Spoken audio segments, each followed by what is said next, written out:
Thank you for keeping it KBC Channel 1. This is Good Morning Kenya, and thank you for tuning in. We are now talking about AI and digital transformation. We'll just get into that conversation, and in studio I'm joined by Joseph Migwe on my far left, who is also a consultant ICT infrastructure and AI. Karibu sana. Asante. And also Mungai Charles, who is a consultant digital business and AI. Karibu sana. Asante sana. Well, let's get into it right away. Your perspective when it comes to this new frontier of AI and digital transformation. Let me start with you.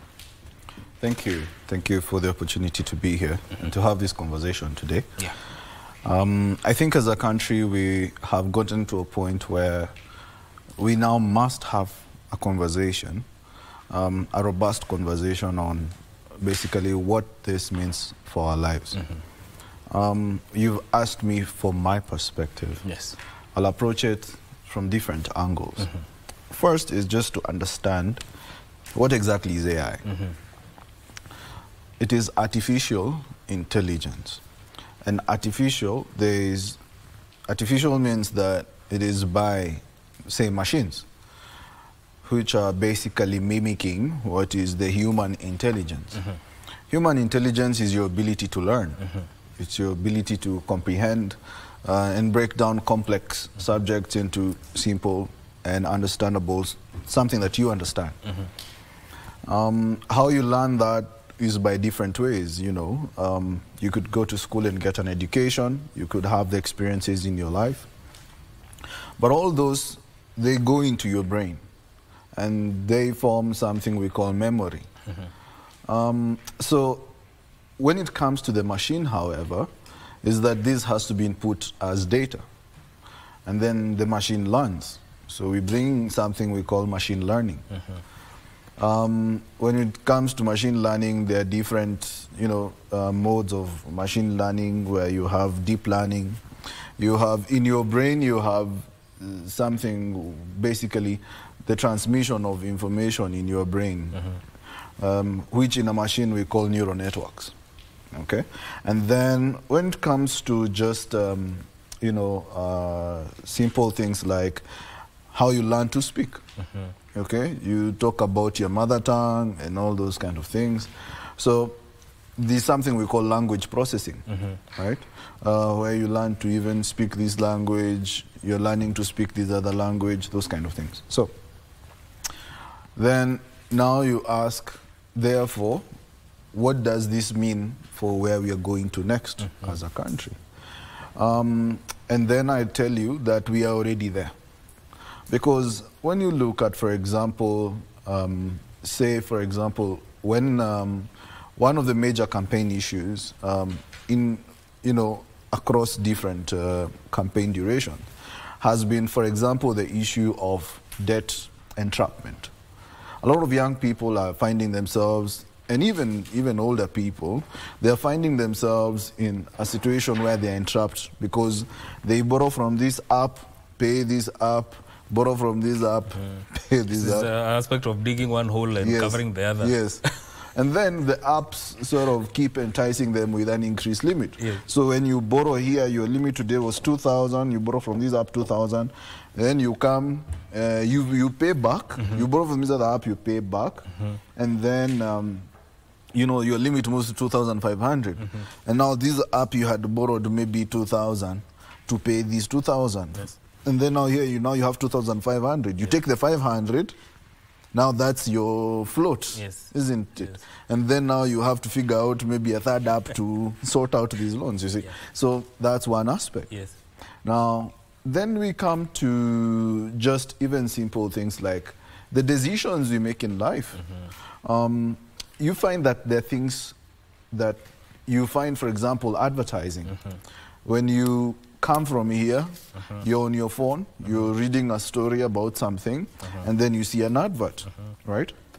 And when you see that advert, for many young people, sometimes, for example, there is even these adverts for betting, isn't it? Adverts for, you know, you find influencers pushing even brands, different things, could be, you know, all this different assortment of drinks and all those kind of things. Now, you're making decisions. and we are at a place where we are able to influence how you make that decision. And using, again, technology and data. Because what we do in marketing is that we have your data. And based on your data on, you know, say, places where you've been on the internet, then we are likely to predict perhaps what you'd be interested in, or even the applications on your phone. So all these data is going somewhere, and someone is able to use it to target you. Because maybe you like sports, maybe you like this, the other. So, excuse me, we're able to give you recommendations and influence your life choices based on this data that we have. Now, all this, even politically, you know, one of the biggest investigations that have been done on the influence of AI in communities is the influence, you know, on things like Brexit and the first Trump election. The investigation led even to companies like Facebook and Google going before the Senate in the US because of something called the Cambridge Analytica scandal. And Cambridge Analytica was basically a company that bought data, and when they buy this data from companies like Facebook, they're able to know which side you lean, whether you're a Democrat or Republican. And then we're able to trigger you based on your alignment. So if you're a Republican, for example, and we need you to show up to vote, we will put, you know, we can tell if you're Republican conservatism or if you're Republican, you know, the far extreme, you know, right kind of guys.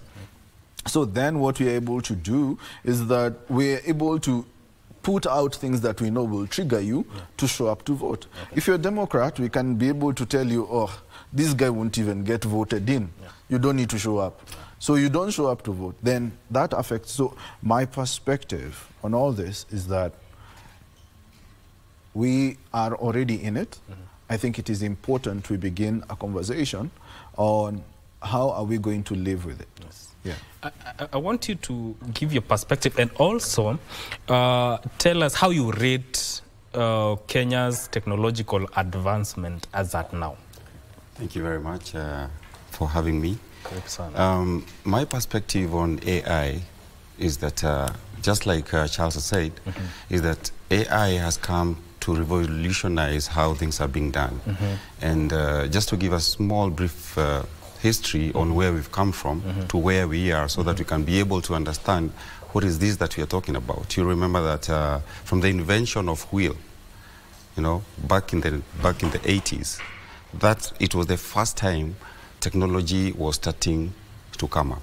Okay, and then we went to something called digitization. Digitization came in the 1950s, whereby supercomputers were built. A supercomputer was just like a big room like this one, with very low memory, trying to process just a data. Okay, then we came to something called digitization. Digitization came in the digitalization. It came in the early 2000s, whereby you have a computer, you have your Microsoft Word, but you can only interact with it by typing and maybe printing out, okay? Now we're in a field or in a century of something called Industry 4.0, and that is where AI is, whereby the computer is not just there for you to interact with it, but now the computer is the one which is doing the work for you, all right? And based on the building blocks that he's talking about, this computer, you're feeding it data. When you can be able to think, when you can be able to see as a human, the AI in itself, you have to first of all generate a lot of data. That's where big data comes in. You store that data using some set of algorithms, then you can be able to function or to issue a command that you don't necessarily need to be there. Look at things like health sector, transportation, education. Those are the things that have really been able to be driven by AI. When I look at this country, especially where we are right now, there are some steps which have been made. All right, we are going on the right direction. Unfortunately, I would say that we don't have the infrastructure. That should be our biggest problem right now that we should be dealing with. Not necessarily here, because AI, without the infrastructure, you cannot be able to implement these AI. But the government is trying to come up with policies. Unfortunately, these policies might not be so much conducive to people like you and me, because you're not being given an environment where I can, like for instance, you'll find that everybody is having a phone, but what is the penetration of internet coverage in the country? What is the penetration of how many people do have mobile phones? Because AI and technology, you need a gadget to be able to work, to be able to move your agenda. Just like he's saying, you don't need to have a physical shop. You just have a mobile phone where you can post your things. E-commerce is being driven by AI, right? Predictive, you can be able to tell. It's for some reasons, whenever you go to Facebook, sometimes it gives you, it's suggesting to you, you might know this person. Yet you really, it's somebody that you knew ages ago, because they have been learning what you've been doing, okay? So my perspective is that we are going on the right direction, but we need to catch up with times, because even other governments, for you to be able to trade or to work with our other governments, you also need you need to be living with the times that they're living in. Yeah. Now, there's also the Kenya ICT policy, which recognizes machine learning AI as one of the areas that could potentially contribute to the GDP. Mr. Mungai, do you agree with that, and why? Okay. Let's look at, to be able to understand why this policy is there, let's look at where we are at. The first thing is, you need to look at what is Kenya's technological landscape. Here we are looking at, if it is in terms of, like he's saying, infrastructure, in terms of internet penetration. Yes, it is good, but largely on mobile. However, for people to work, you need this aspect of the fiber connection, because there's only so much you can do, say maybe when you have your Wi-Fi on your phone, which perhaps maybe you could tether to your laptop and try and do some work. There's only so much, and even the kind of applications that perhaps you need to run on your laptop to be able to even work remotely, because when you're working maybe with some of these international companies, there are certain applications that you need to have on your machine, because they need to be able to even to monitor that you're actually working. Now, that only so much your phone and your hotspot connection and your and internet connectivity via, you know, some booster could only be could only take you so far. So that aspect of the internet penetration is a major issue in terms of broadband. The other thing that we need to also look at is just, you know, the level of innovation that we have in the country, in terms of how many patents are we registering as a country? In terms of, because you see, when you talk about digital innovation, that means you're coming up with new products, with new, you know, processes on certain things, because of largely driven by technological research and development. How much have we invested in that? Compared maybe even to other countries. So we had the opportunity to be and live in a country like South Korea. Now the contrast of this is the fact that a country like South Korea, the investment in STEM education is huge. And you can see it even in terms of how the economy is going. Now the story of South Korea is a brilliant story. We could get into that later. I don't want to get into that as we talk about this. But what I'm trying to say is, when you have this kind of landscape in Kenya, in terms of education, in terms of, then government becomes a very key component. When you have the government, for example, now saying that we have this 10,000, digital highway that we need to be able to roll out, the 10,000 kilometers. So it's actually 100,000 kilometers of fiber optic. Yeah. You know, that is because this is where government then comes in. And when government comes in, they come in to put in that infrastructure. They come in even in terms of, you know, even curriculum, okay? In terms of in the schools, how, you know, it's not just sufficient to teach our children to have computers in school and teach them computer. That was what we we went through when we were growing up. But now, you know, you can't put those kids in a class and tell them you're teaching them computer. I mean, you've got to do something more than that. Yeah. You've got to change. Yes. You know, that was back in the day, that was the deal. Unamaliza form 4, kuna computer packages pale enda usome, sasa unajua computer. Certificate. Yes, certificate. You know, but the thing is that now that has to change. The other thing you have to consider is even just how this technology is being adopted wide, because there has been a major challenge, especially in Kenya and in Africa, because the urban community is like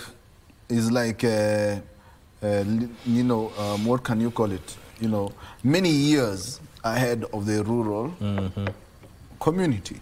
So that almost differentiates the people who are in the rural community.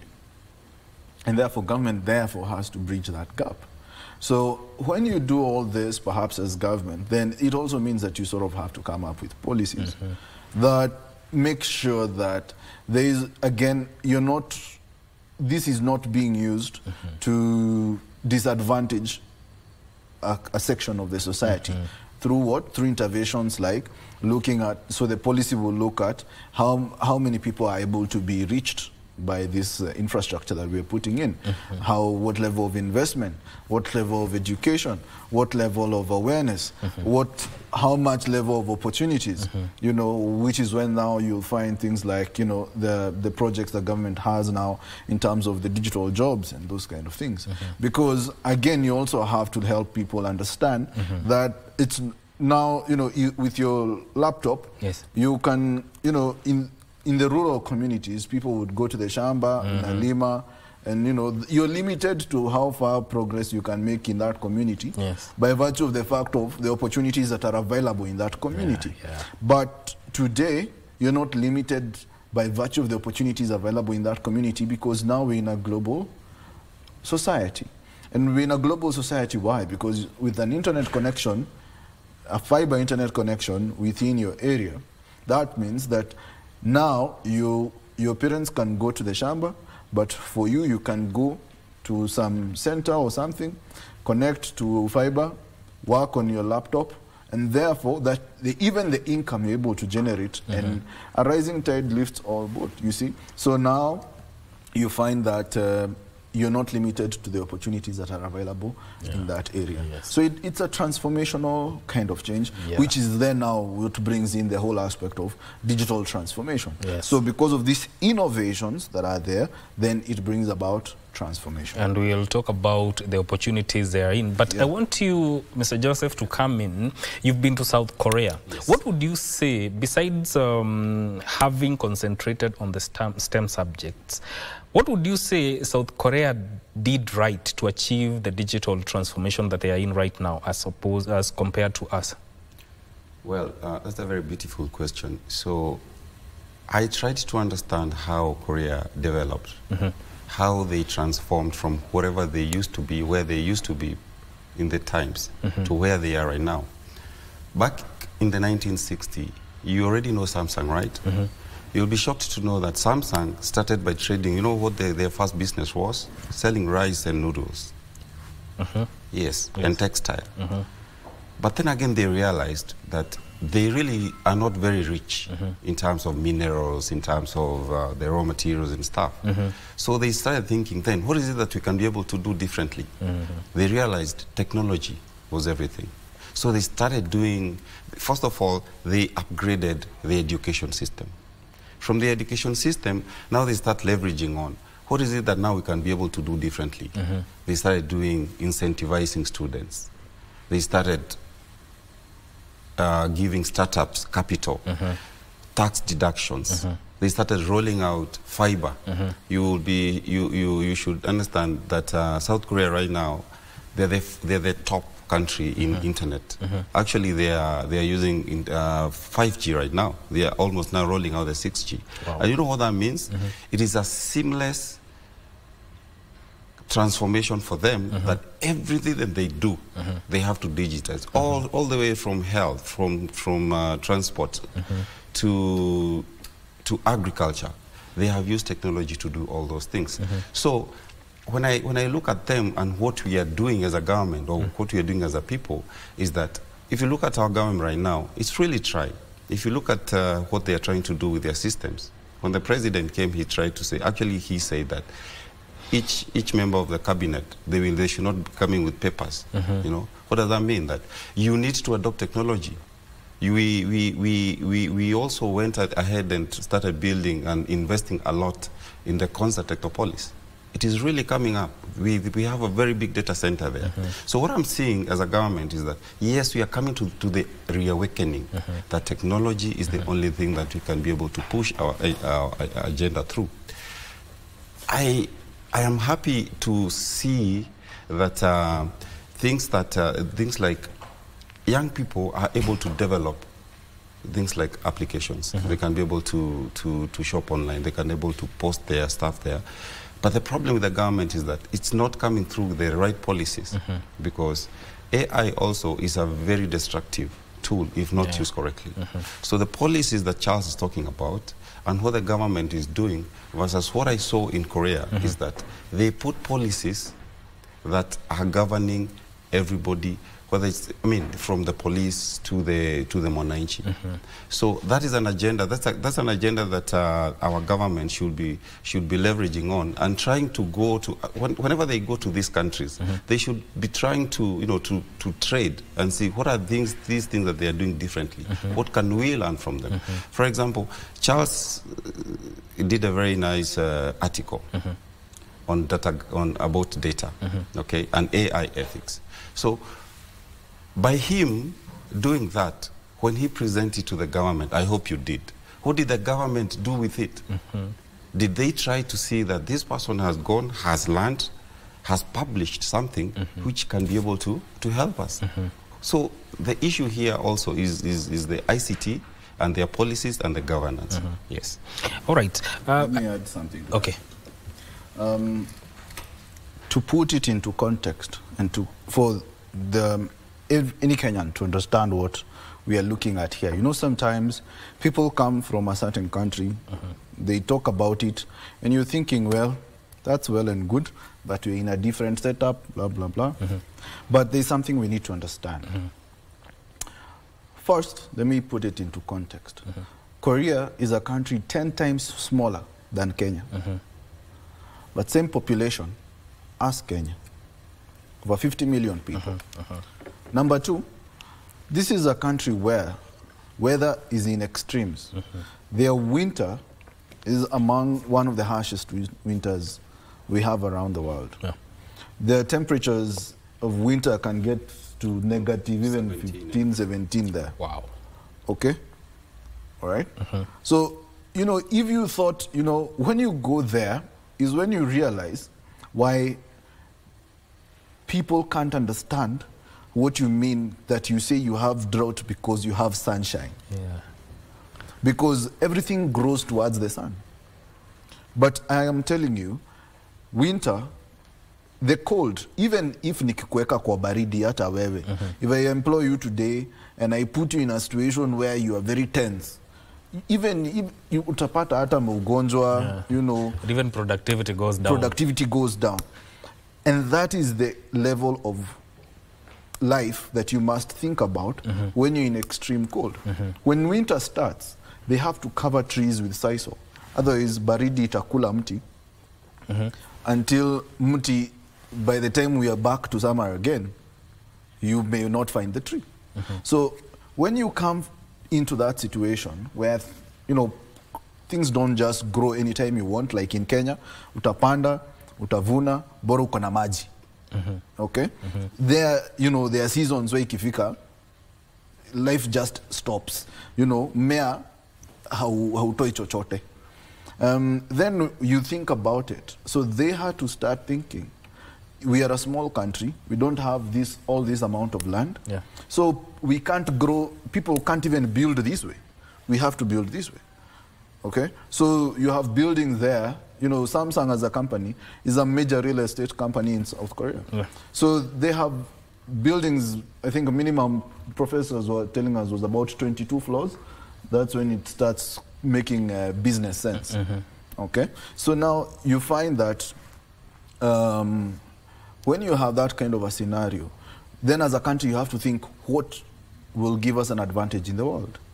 And one of the things they figured out was we have a population, they're willing to work, we can make them educated, and we need to be exporting as a country. So that then means, because even most of their food, they have to import. Yes.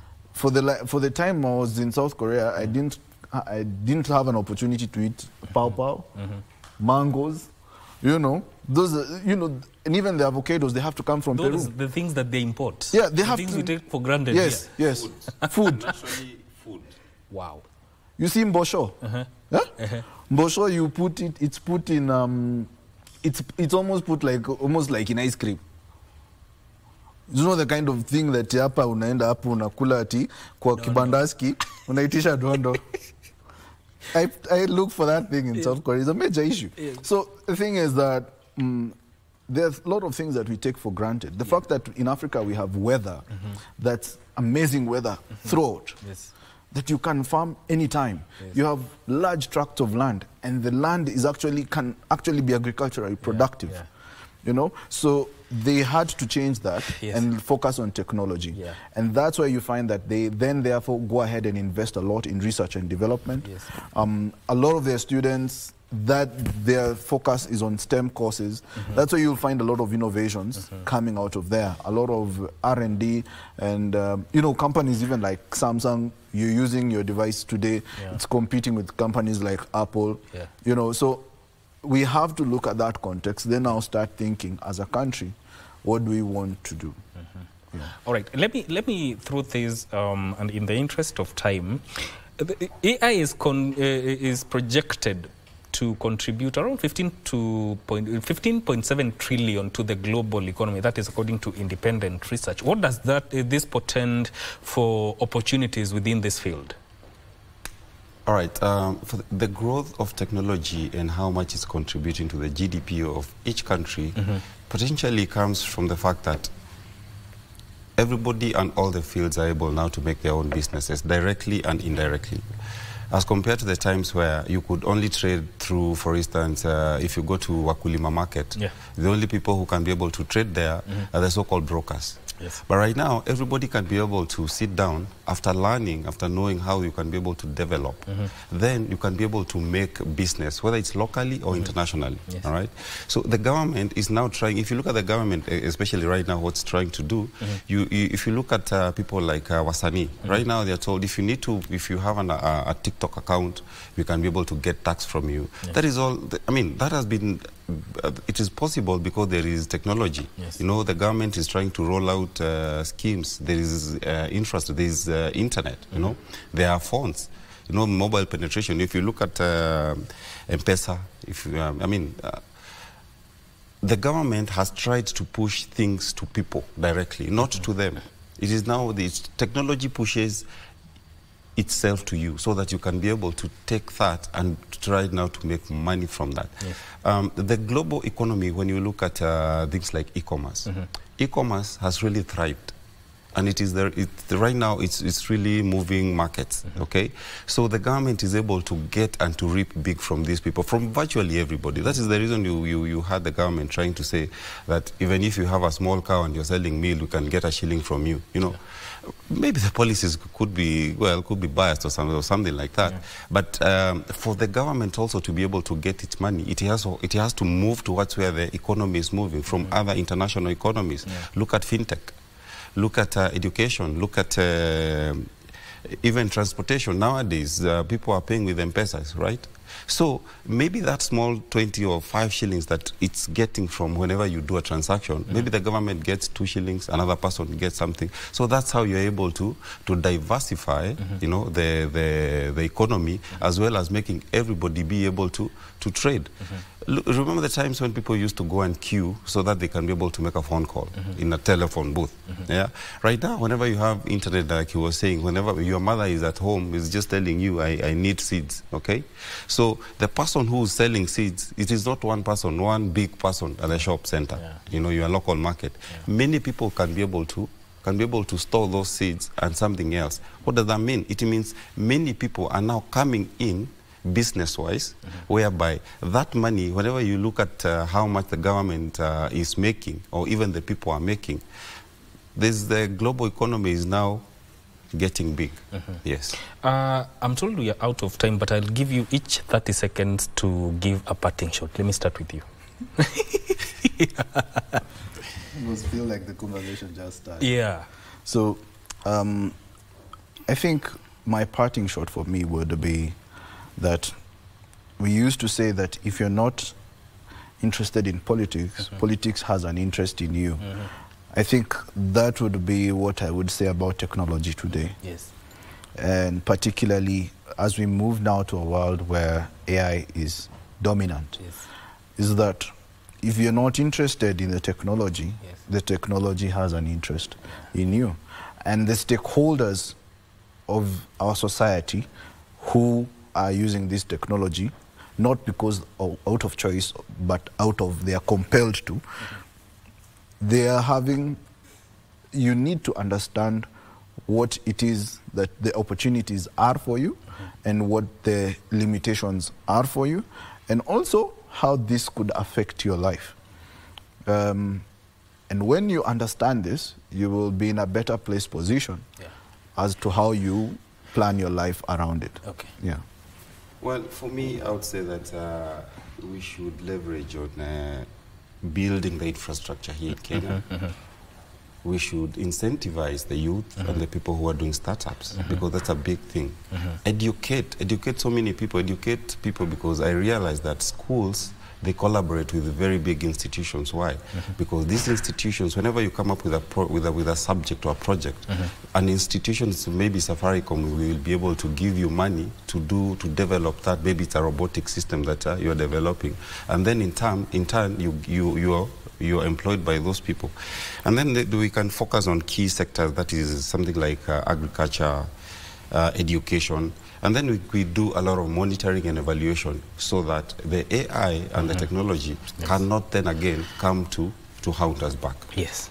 Asanteni sana. Of course, there's so much to talk about, and I hope in the future we shall make time to continue with this conversation, and I'm sure I'll invite you back to this studio so that we can continue with this discussion. That is Joseph Migui, a consultant of ICT, infrastructure and AI, and also Mungai Charles, who is a consultant of digital business and AI, speaking to us about AI and digital innovation. This is where we cap this discussion. Don't go too far. Vivian will be right back with more. My name is Mike Migui. Thank you for watching.